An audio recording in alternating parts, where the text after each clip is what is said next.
네, 제가 질문 하나 드리겠습니다. 네, 네, 정동석 그, 본부장님. 네, 예, 2018년도 그 문재인 씨가 북한에 가서 능라도 경기장에서도 그렇게 환대를 받고 백두산 천지까지 가서 그 진도 아리랑도 부르고 뭐 이렇게 했는데 북한과의 약속을 하나도 지키지를 않았어요. 그러니까 북한하고 무슨 문제만 나오면은 눈치 보고 우유부단하게 왜 그렇게 했는지가 제가 한번 묻고 싶고요. 두 번째는 저도 그 지휘관 생활을 했는데요. 전시작전 통제권은 그 노무현 대통령 때 그 받기로 이렇게 했었거든요. 근데 그거를 이제 그 이명박 때 받기로 이렇게 했는데 이명박이가 미뤘어요. 제 기억 속에는. 그러고 나서 박근혜가 또 미루고 이렇게 했었습니다. 근데 이 전시작전 통제권을 가장 반대하는 세력들이 누구냐? 우리 육군의 육사 출신 장군들이에요. 그래서 이 전시작전 통제권을 우리가 정말 갖고 올 수 있을까?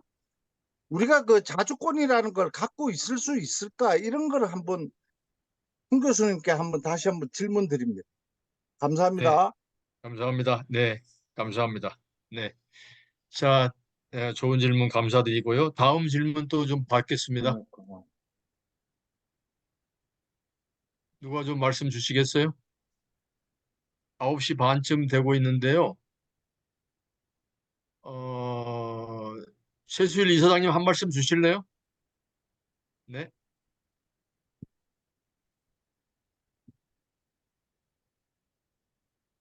이사장님 넘어갈까요? 음소거 해제해 주시고요. 음소거 해제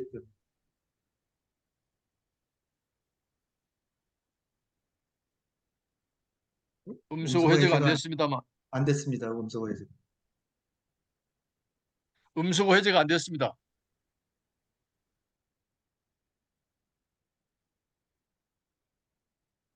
이사장님 음소거 해제가 안 됐는데요. 이따가 말씀드리기로 하고요. 아, 어, 이사장, 네, 네, 됐습니다. 이제 말씀하십시오. 미안합니다. 제가 조금 늦게 들어와가지고 앞부분을 네, 못 들어가지고요. 그, 네, 네, 근데 늘 궁금한 건 이제 저희들도 그, 뭐, 왜, 그, 그 미국이나 어느 나라든 다 소위 자국 이익을 위해서 외교도 하고 실리 외교를 하는데 왜 우리가 항상 이렇게 굴종적이고 그 눈치 보는 외교나 뭐 그런 걸 못할까.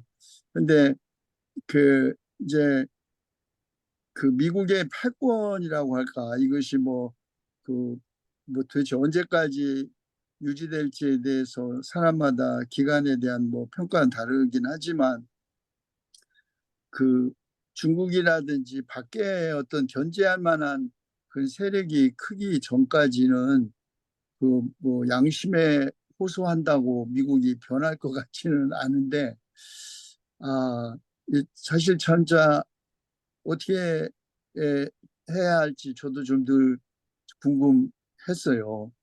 그냥 우리가 주장은 쉬운데 아주 현실적으로 아까 뭐 핵도 우리가 갖고 싶지 않거나 가질 수 있는 능력이 없어서가 아니라 아마 뭐 미국을 비롯해서 강대국들이 절대로 우리가 핵을 보유하는 걸 원하지 않을 테니까 이제 그런 것도 막히고 근데 그 노마 아까 붕괴 이야기하신 것처럼 저는 미국이 내전이나 어쨌든 미국 내부에서의 어떤 그 뭐 붕괴를 오히려 그게 더 현실적인 가능성이 있지 않을까? 인종주의나 뭐 그런 뭐 무기 총기 사고 등 그리고 이렇게 적대적으로 이제 세계를 만들었기 때문에 부딪히는 뭐 테러라든지 이런 거 때문에 그런 거에 대해 기대하는 것은 전혀 평화적이지 않지만 과연 그 미국을 어떻게 변화로 강요할 수 있는지에 대한 방법들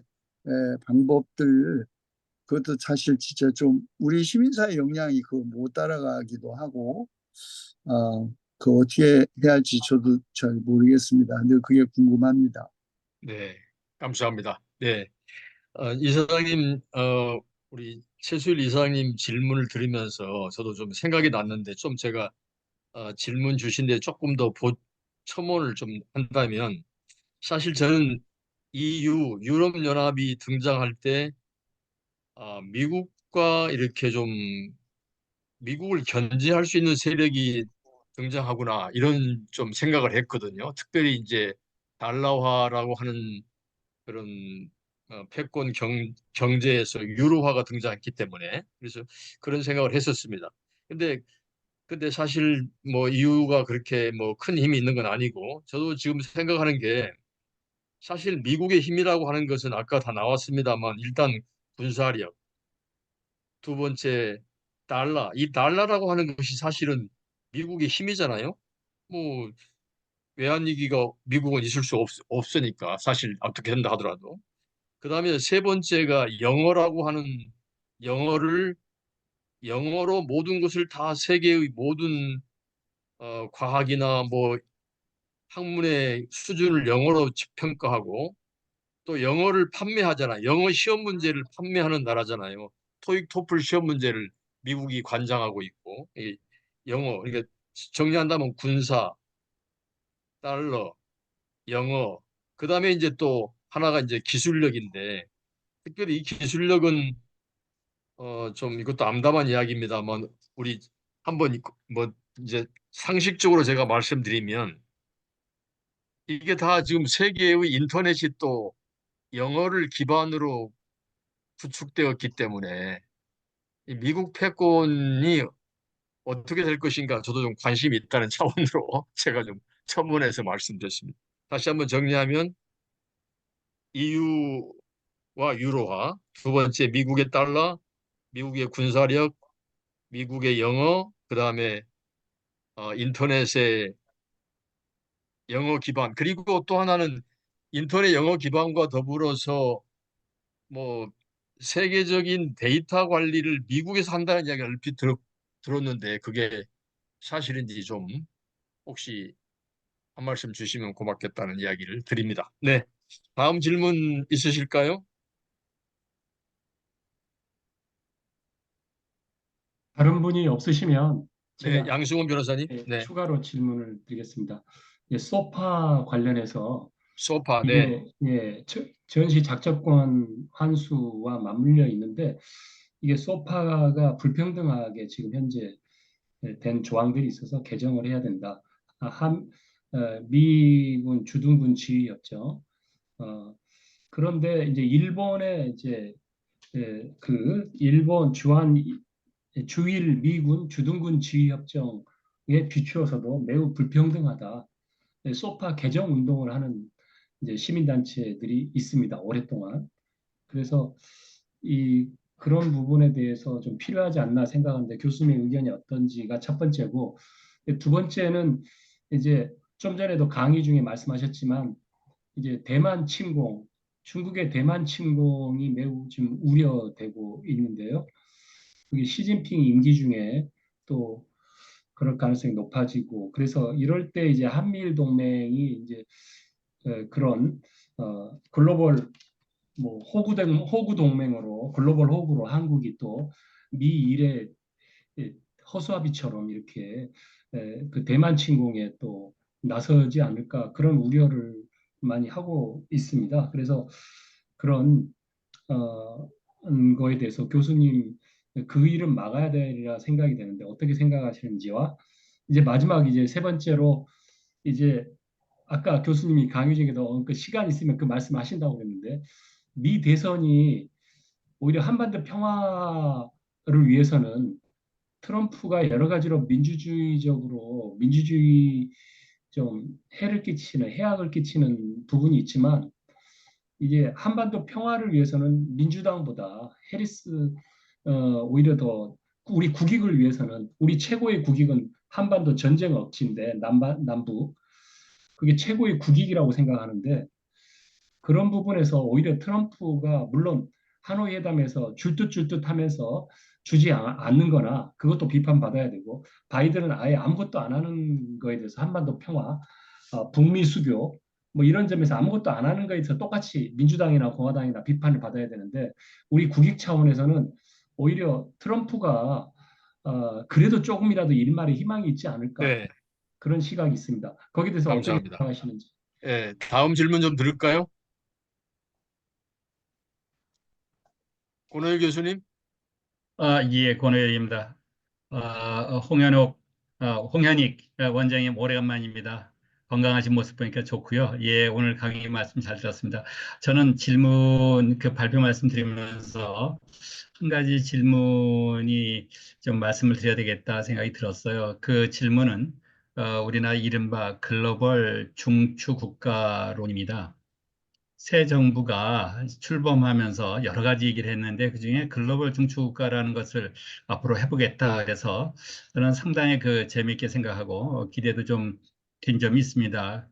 그런데 과연 그 국제사회에서 거기서 그야말로 리더십을 가지고 전체 국가들과의 관계를 만들어가는 글로벌 중추국가를 하려면 그만큼 책임도 있고 역할도 많아야 될 텐데 실제로 그 제목에 걸맞는 그런 그 액션들은 많지 않았던 것 같습니다. 그래서 이런 괴리가 생긴 것이 홍 원장님 보실 때는 어떤 이유 때문에 그랬다고 봅니까? 왜냐하면은 저 사람들이 그 정책 당국자들이 그냥 좋은 말만 했지 내용은 아무것도 생각이 없어요라고 생각하면 간단합니다만은 아마 그렇지 않다면은 아마 그보다 깊은 여러 가지 이유가 있을 것 같은데 앞으로 우리나라가 그야말로 국제사회에서 리더십을 가지고 나가는 그런 계획도 많이 가지게 될 텐데 그럴 때도 참고가 될 수 있는 이렇게 좋은 어떻게 보면 비전을 세워놓고 거의 뭐 거기에 그 진도는 나가지 못하는 이런 걸 보면서 상당히 안타까움이 있는데 그 이유가 뭐라고 생각하시는지요? 네, 감사합니다. 자, 다른 질문 없으시면 이제 지금 시간이 9시 40분인데요. 홍현희 원장님 괜찮으시다면 아까 우리 양승원 변호사님이 질문 주신 것 중에 미국의 대선 트럼프와 해리스 문제는 제일 마지막에 대답을 주시면 마지막에 미국의 대선 이야기로 좀 가면 좋을 것 같아요. 아까 양승원 변호사님이 질문하신 걸 다시 한번 상기하면 소파, 한미 주둔군 지휘협정, 불평등 조약인데 이것을 개정해야 하는 문제가 있다. 그다음에 대만 침략 이야기 주셨고요. 그렇습니다. 다 잡으셨죠? 최수일 이사장님께서 어, 뭐 자국 이익 이런 차원으로 말씀 주셨고요. 그다음에 정동섭 본부장님이 북한의 한 약속 미희행, 그다음에 육군 육사 출신 장교들 뭐 이런 차원으로 전시작전 통제권 이야기를 하셨습니다. 자, 네,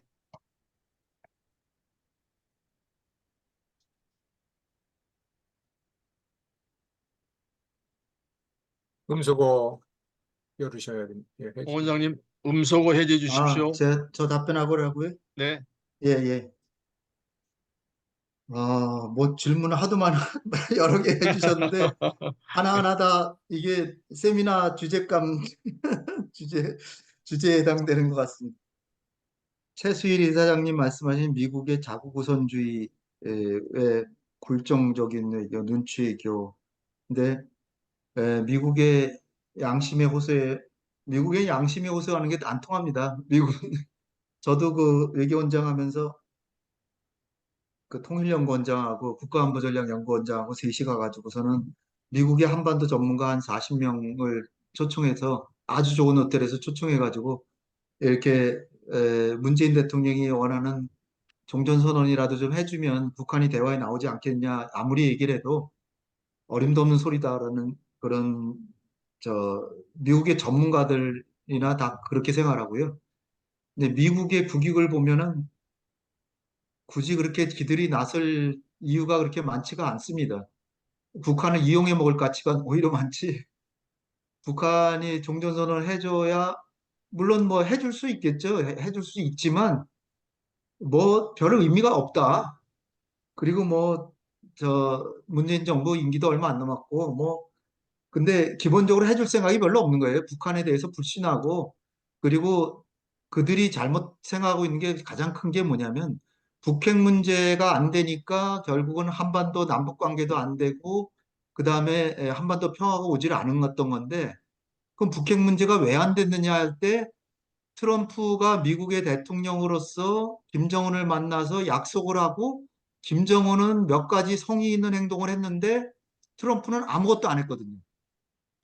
미국은 미국인들을 만나면 정말로 놀라운 게, 물론 뭐 강대국들 사람들 대부분 다 그렇지만 자기네들의 오류가 있다는 생각은 잃지 않아요.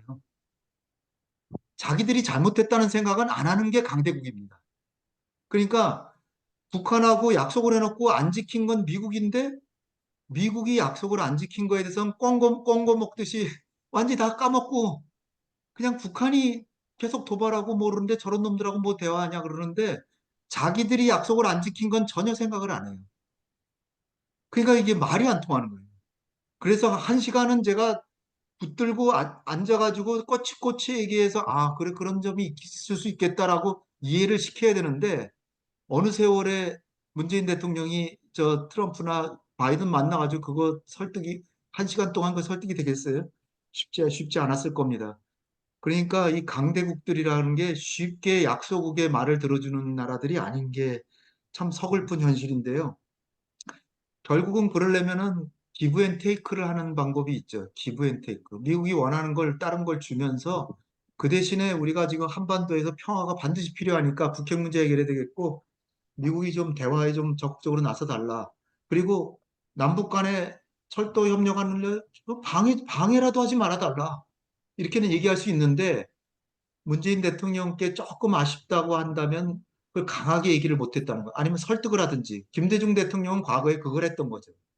그 당시에 사실 클린턴은 설득하기가 쉬웠거든요. 그래서 페리 프로세스를 만든 게, 페리도 보수주의자인데 페리를 설득해서 페리 프로세스를 하고, 결국은 조명록이 워싱턴까지 가고, 올브라이트 국무장관이 평양까지 가가지고 그 클린턴 말기에 완전히 북미 관계 정상화가 될 뻔했던, 그때가 정말 최대의 기회였는데, 거기서 알고가 부시한테 치는 바람에, 알고가 이겼으면 아마 한반도 운명은 달라졌을 겁니다. 알고가 거의 대등한 표를 얻으면서 결국 패배했다고 양보를 했는데, 그래서 부시가 나타나자마자 강경 정책으로 가니까 거기서 다 깨진 겁니다.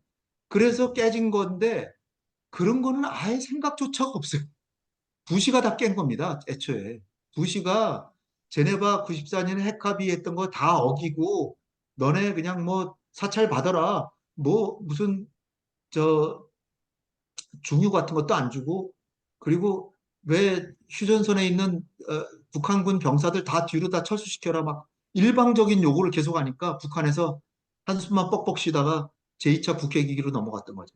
이제 이런 것들이 제가 객관적으로 이렇게 보면, 미국이 상당히 성의가 없었거나 잘못한 게 많아서 북핵 문제가 해결되지 않아 온 건데, 거기에 대해서는 일체 생각하지 않고 자기네들 이익만 생각해가지고, 아니 뭐 그건 한국 사정이지 우리가 그걸 왜 해주냐 뭐 이런 식으로 하고 움직이질 않아요. 근데 사실 뭐 미국도 내부 문제가 많아가지고, 미국의 가장 큰 문제는 지금 총기 사고도 문제고 마약도 문제고, 그다음에 유색인종들이 굉장히 지금 획기적으로 늘어나고 있어서, 이번 대선에서도 아시아계 인구가 한 10몇 년 사이에 한 서너 배 늘었습니다. 그래서 아시아계 인종이 많이 늘었고, 가장 많이 늘은 건 히스패닉이고요. 그래서 지금 해리스가 당선 가능성이 있는 것도 그런 데 영향이 상당히 있는 거고요. 그 다음에 이제 뭐 9.11 테러 같은 게 또 안날이란 법이 없죠. 트럼프, 트럼프 얘기가 뭐 나와서 잠깐 말씀드린, 트럼프가 엉터리로 하긴 하지만, 트럼프가 당선 가능성이 꽤 있다는 이유는 왜 그러냐면, 트럼프가 말은 그렇게 막해도 실제 정책은 상당히 그 미국인들을 위해서 자기네 실리주의로 하거든요. 하다못해 나토 국가들 목을 죄가지고 돈 뜯어내고 뭐 그러는 거, 한국한테도 그러고 하는 게, 미국 국민들이 볼 땐 뭐 이렇게 나쁜 게 아니거든요. 그리고 다른 정책들 보면은 상당히 온건한 정책들을 많이 했다는 거예요. 의외로. 그리고 제가 대선 토론회 하는 거, 힐러리 클린턴하고 하는 거 들어보면 트럼프의 메시지 전달 능력이 굉장히 우수합니다. 굉장히 우수해서 트럼프가 만만하게 보면 안 돼요. 근데 그럼에도 불구하고 9.11 테러 같은 게 나서 엄청난 그 미국의 위해가 가해진다든지 또 미국 내부 문제로 캘리포니아 같은 데가 뭐 독립할 수도 있고 뭐 그런 일도 있는데 독립한다 그러면 아마 가만두지 않을 겁니다. 중앙정부에서 가서 군대 갔다 갔다 저 남북전쟁 하듯이 때려 부실 테고. 그러니까 그런 가능성은 크지는 않는데 어쨌든 간에 지금 미국의 국력이라는 게 2000년경에는 세계 GDP의 거의 50%를 차지하는 그런 수준까지 갔었다가, 아니, 국방비를 보면 세계 50%까지 갔었다가 지금 40%로 떨어지고 중국이 확실히 올라오고 미국의 그 국가의 국력이라고 하는 게 상대적으로는 좀 축소됐는데 최근 몇 년 동안은 또 오히려 또 늘어났습니다. 그래서 이게 알 수 없다는 거고요. 과거 몇 년의 사례를 보면은 계속적으로 축소될 것 같은데 다시 또 일어난 거예요. 그게 우크라이나 전쟁이 상당히 미국한테 기여한 바가 크죠. 미국이 굉장히 약아가지고요. 아까 그 EU가 미국의 견제 세력이 되리라는 기대를 강치원 원장님 하셨다는데 저도 그런 기대를 했었습니다. EU가 미국의 대항 세력이 될 수 있다라고 생각했는데 우크라이나 전쟁이 다 뒤엎어버린 거예요. 우크라이나 전쟁 통해 EU가 완전히 미국의 휘하로 들어가 버렸어요. 미국이 노리는 건 뭐냐면 우크라이나 전쟁을 통해서 라이벌인 러시아는 확실히 국력이 약화되고 그것과 함께 숨어 있는 그림이 뭐냐? EU도 미국의 라이벌이거든요. EU도 국가 경쟁력이 굉장히 떨어지고 국력이 다 소모되고 있습니다. 미국은 팔짱 끼고 즐기고 있고 셰일가스 팔아먹고 무기 팔아먹고 지금 그러는 거죠. 그러니까 바이든은 지금 우크라이나 전쟁을 그렇게 크게 끝낼 생각이 없는 거예요. 근데 트럼프는 이제 자기가 되면은 트럼프는 이제 좀 색다르니까 끝낼 가능성도 있는데 그러니까 이게 국제 정치라고 하는 게 굉장히 이기적이고 자기의 그 정치적 고려가 국제 정치에 다 투영이 돼서 이렇게 나오기 때문에 그게 다차원적으로 보지 않으면 잘 보이지가 않습니다. 그런 거고요.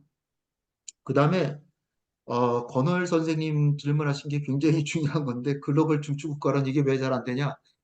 이게 안 되는 기본적인 이유는 여기는 겁니다. 첫 번째로는 이념적 편향성이 있어요. 윤석열 정부가.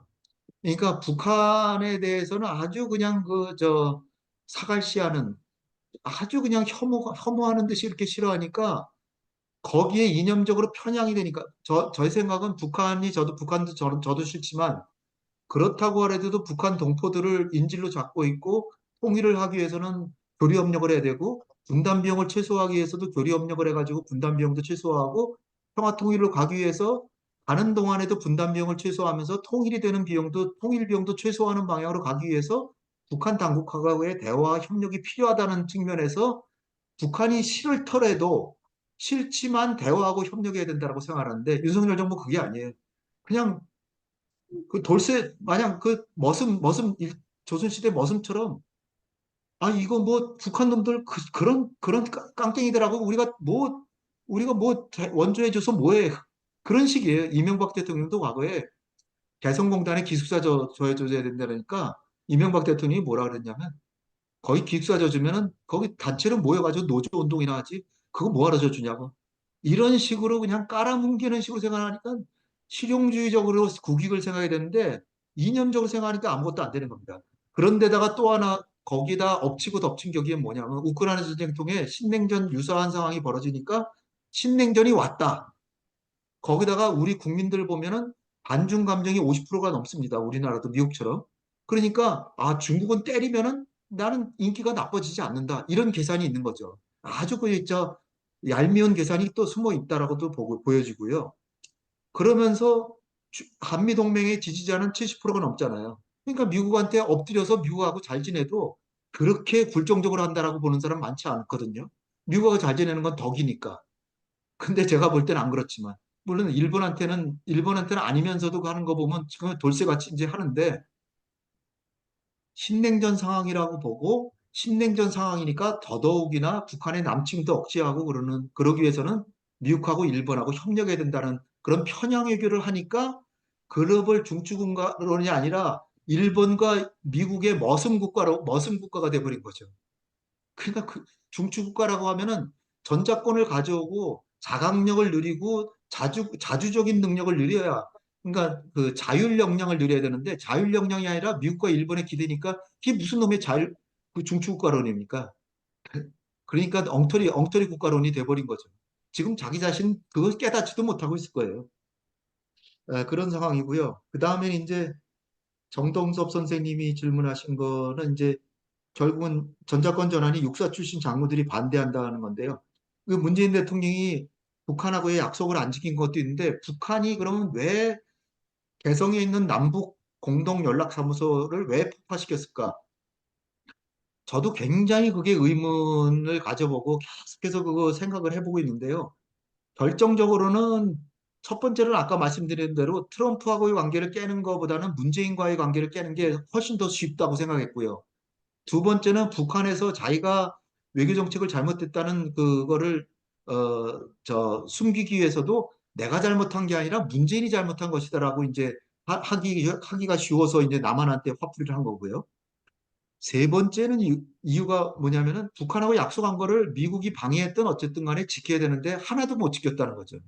그러니까 북한이 보기에 그야말로 문재인 정부는 미국한테는 허수아비 정부 정도로 아무 말도 못하는 정부가 아니냐 이런 생각을 해서 우습게 봤다는 거. 네 번째로 볼 때는 문재인 정부가 그러면서도 국방력을 강화했습니다. 김여정이 최근에 얘기한 데서 제가 힌트를 받았는데 김여정이 얘기하기를 뭐라고 얘기했냐면 문재인 대통령은 야가 가지고 우리한테 와서 평화롭게 지내자 도와주겠다 뭐래 가지고 아니 그렇게 협력하자 그러는데 그래서 우리도 핵실험도 안 하고 장거리 미사일도 안 쏘고 사이좋게 지내려고 약속도 많이 하고 기대도 많이 했는데 하나도 안 지켰다. 그러면서 자기네 국방력 강화한다는 명분으로 한미연합 훈련은 계속하고 국방비를 늘리고 했다. 속았다. 이런 얘기를 하고 있습니다. 그래서 이제 이런 걸 종합해 보면 그래서 개성의 남북 그 공동연락사무소를 폭파시킨 것이 아닌가 이렇게 생각이 되고요. 결국은 우리가 정말 선진국의 이제 문턱에 들어섰다고 하면은 우리 군인들부터 장성들부터 자각력을 위주로 해서 우리가 자주 국방력을 강화하면서 작전 지휘권부터 가져와야 되는데 이게 군 지휘관들이 안 됐는데 아까도 말씀드렸지만 노무현 대통령이 여러 번 제가 한탄하는 걸 들었습니다. 우리 군 지휘관들을 뭘 믿고 내가 정말 안심이 안 된다 이런 얘기까지 하더라고요. 그래서 노무현 대통령의 생각은 우리 군 지휘관이 정신 차리라고 전자권을 가져오려고 했다는 거예요. 전자권을 가져오면 이랬든 저랬든 우리 군이 지휘를 해야 되니까 책임감을 가지고 할 거 아니냐 이런 얘기들 하시더라고요. 그 당시에. 그 다음에 이제 소파 개정 양승환 선생님이 얘기하는 소파 개정이라는 건 소파를 개정하려면 대미 의존부터 줄여야 됩니다. 미국한테 바짓가랑이 붙들고 있으면서 개정해달라면 해줘요. 미국이 없더라도 우리가 전략적으로 독립할 수도 있다라는 자세를 가지면서 개정을 하면은 개정이 되는데 그게 제일 좋았던 게 김대중 대통령 남북 정상회담 했을 때 그때 할 수가 있었던 거죠. 그때 했던 게 뭡니까? 매학리 사격장 왜 우리 동네 와서 군사훈련 하나 다른 데 가서 해라 그랬죠? 소파 개정하라고 국민들이 나섰죠? 노군리 사태 왜 한국전에 와가지고 미군들이 북한군하고 싸워야지 왜 우리 양민을 학살했냐라고 따졌죠? 그 다음에 주한미군이 뭐 필요 있느냐라고까지 얘기까지 했죠? 그런 식으로 주한미군이 굳이 필요 있을까? 남북한이 잘 지내는데 뭐 필요 있을까라고 하면요. 소파 개정 우리가 하지 말자 그래도 미군이 개정해 줄 테니까 주한미군 좀 계속 있게 해달라. 그러고 나올 겁니다. 소파를 개정하려면 남북 관계도 잘하고 미군에 대해서 자율성을 가지면서 얘기를 해야지 그냥 개정해달라 그러면 절대 안 해줄 거고요. 소파에 있어서 가장 불합리한 게 이게 방위비 분담금입니다. 방위비 분담금은 소파에 따르면 소파가 불평등 조약임에도 불구하고 소파에 따르면 한국은 미군에게 토지와 건물을 대여해주고 미군은 주한미군을 배치한다라고 돼 있고 모든 경비는 미군이 된다라고 돼 있어요. 그거를 주한미군 방위비를 1,000억 원을 1990년에 처음 주기 시작해서 그거를 소파의 예외 규정으로 주기 시작한 겁니다. 소파를 안 지키고 소파를 어기면서 주는 거예요. 왜 그러냐면 한국도 이제 선진국 문턱에 들어섰는데 한국도 잘 사는데 주한미군 너무 돈이 많이 드니까 조금이라도 좀 대라 그래가지고 1,000억 원씩 됐는데 지금 1조가 넘어가고 있습니다. 그동안에 30년 동안에 10배가 늘었어요. 10배. 어마어마하게 늘은 거죠. 그러니까 이 방위비 분담금부터 이게 소파를 어기는 거예요, 사실은. 소파의 예외 규정이거든요. 그러니까 이 소파 개정하려면 일단 자주 정신을 길러야 되는데 어, 이런 우리의 정신 자세부터 고치지 않으면 개정하기가 쉽지 않을 것 같고요. 대만 침공이란 거는 이게 사실은 2028년, 지금은 가능성 거의 없습니다. 지금은 거의 없고요. 대만 사람들 엄청 많이 가가지고선 그 샤먼이라고 대만의 맞은편에 샤먼이라는 도시가 있는데 거기에 그 중국 사람들 어마어마하게 많이 가가지고요. 대만 사람들 가가지고 서로 협력하고 중국하고 대만은요. 편지도 서로 하고 방문도 하고 투자도 하고 왕래도 하고 그러니까 이게 말이 나라만 다른 나라지 분단이라고 해서 적대심도 별로 없고요. 경제협력도 하고 있고 분단 비용이 거의 없어요.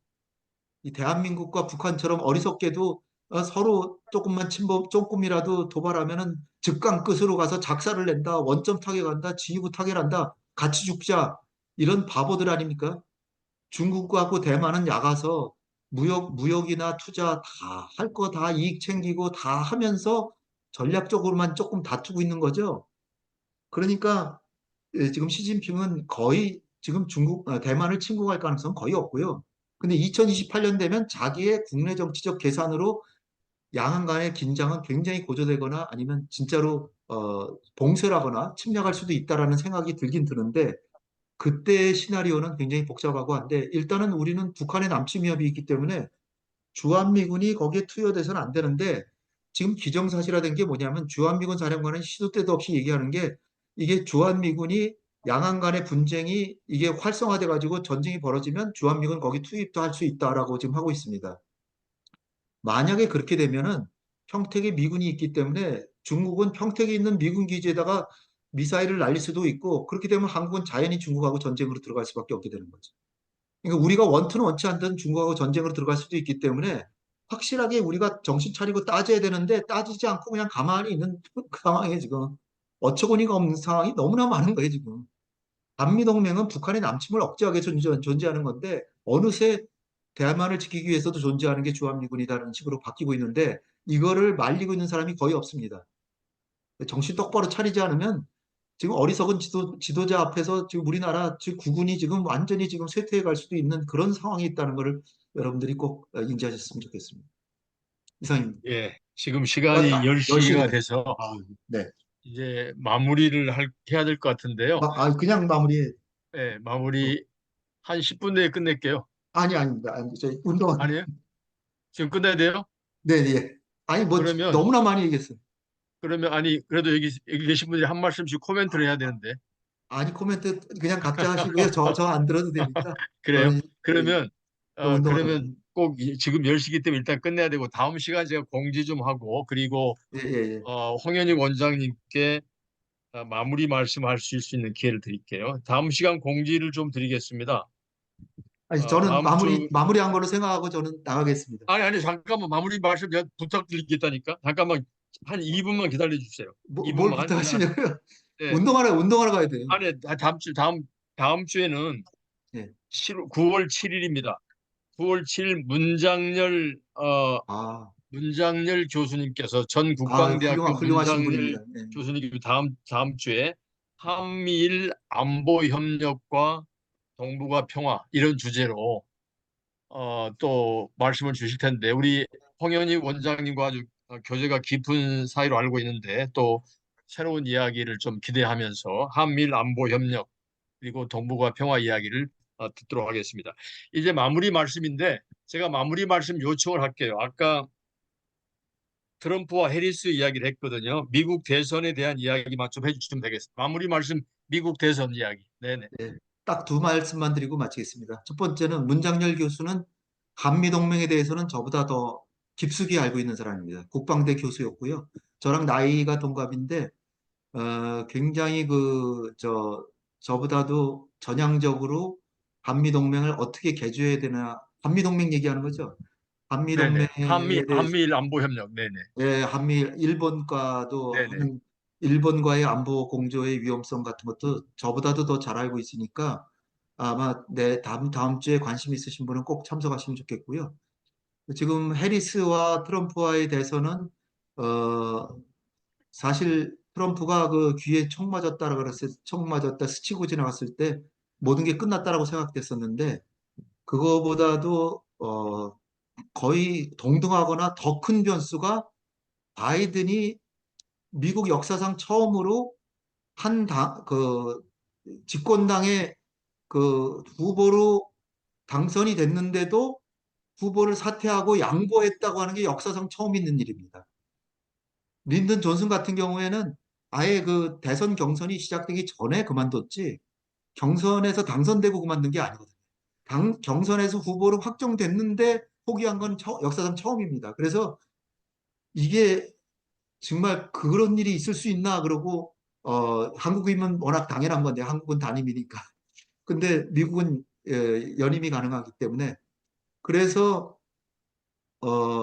양보를 했는데 그 변수가 컸고 두 번째는 해리스가 유색 인종이고 아까 말씀드렸듯이 아시아 인종이 크게 늘었고 거기다가 여성이라는 변수도 크고 또 지금 미국에서 낙태라고 하는 게 굉장히 큰 사회 이슈가 되고 있는데 트럼프가 임명한 대법원 판사들이 다수가 돼가지고 낙태 금지법을 했는데 그게 미국의 그 여성들의 분노를 지금 자아내고 있고요.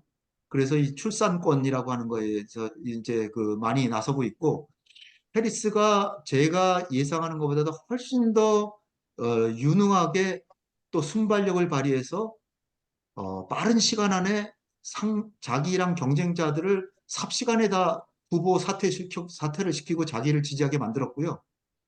거기다가 지지율이 삽시간에 늘었고 7월 달을 보면은 그 뭐죠? 선거 자금을 모금하는 게 7월 달에 트럼프의 4배를 모았습니다. 이건 상상을 못할 정도예요. 4배를 모았다는 건 조금 후보도 아니었는데 후보가 돼가지고 네 배를 모았고 지금도 대선 자금이 더 많고 7월 달에 돈을 쓴 거는 2배 반인가 3배를 썼거든요. 그러니까 그 효과가 이제 나타날 수밖에 없는 거죠. 미국 대선은 돈이 굉장히 중요하거든요. 자금력도 앞서죠. 그 다음에 이제 결정적으로는 이제 7대 그 경합주라고 하는 곳에서 7대 경합주가 이제 7곳이 있는데 그 중에서도 가장 선거인단이 많은 게 에, 펜실베이니아고 19명이고요. 두 번째로 많은 게 노스캐롤라이나입니다. 여기가 16명인데 그다음에 조지아 15명, 뭐 미시간 15명, 뭐 이렇게 이런 순으로 돼 있는데 결정적인 게 펜실베이니아는 거의 지금 이 해리스가 뒤지다가 바이든은 4% 뒤졌는데 지금 해리스가 4%를 앞서고 있습니다. 오히려. 펜실베이니아가 결정적이에요. 펜실베이니아 차지하는 사람이 거의 대통령 될 가능성이 큰 주인데 거기서 해리스가 앞서고 있고요.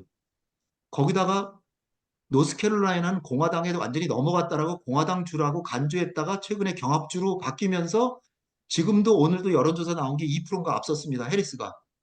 다른 데서도 7곳 중에서 대여섯 곳이 앞서고 있어요. 따라서 다른 주는 볼 거 없이 다 대부분 결정돼 있고 7개 경합주가 결정적인데 거기서 해리스가 종합적으로 2, 3% 앞서고 있는 데다가 펜실베이니아하고 노스캐롤라이나가 앞섰기 때문에 지금 만약 제가 베팅한다면 해리스한테 당연히 돈을 걸겠습니다. 그러니까 해리스가 지금으로 봐서는 될 것 같은데 9월 10일 날 그 대선 토론회 할 때 해리스의 최대 약점은 뭐냐면 아직도 공식 인터뷰를 최근에 이제 CNN하고 했는데 그건 이제 자기한테 우호적인 언론에 맞배기로 한 거고요.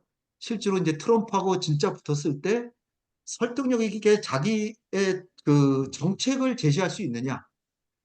그 관문만 넘으면 해리스가 될 것 같은데 또 하나의 변수는 샤이 트럼프가 과거에도 있어가지고 힐러리 클린턴이 무려 260만 표를 앞서고도 졌습니다. 미국은 선거에서 표를 많이 얻는다고 무조건 되는 게 아니라 한 주에 독식 시스템으로 되어 있기 때문에 설사 총 득표수는 지더라도 그 선거인단을 합해서 선거인 지지자 수가 많으면 되는 거거든요. 그 힐러리 클린턴 같은 경우는 정말로 억울하게도 260만 표 이기고도 졌습니다. 결국은 당선이 트럼프가 오히려 선거인단은 40명인가를 더 얻었어요. 그래서 졌는데 샤이 트럼프가 있긴 한데 지금 재선 나오는 상황에서는 샤이 트럼프는 그렇게 많지 않으리라고 저는 보기 때문에 큰 변수는 아니라고 봅니다. 따라서 지금으로 봐서는 해리스가 될 것 같은데 조금 더 두고 보시죠. 네, 이상입니다. 네, 네, 감사합니다. 감사합니다. 이제 마치려고 합니다. 괜찮으실까요? 예. 오늘 예. 홍현희 원장님 감사드리고 다음 주에 우리 또 문장열 교수님 강의를 기대하겠고요. 오늘 권오열 교수님 아까 통신 쪽에서 제가 드렸던 질문 다음 주에 잊지 않으시고 대답을 주시면 고맙겠습니다. 권오열 교수님 기억하시죠? 네. 네, 네. 자, 마치겠습니다. 네, 여러분 감사합니다. 고맙습니다. 감사합니다.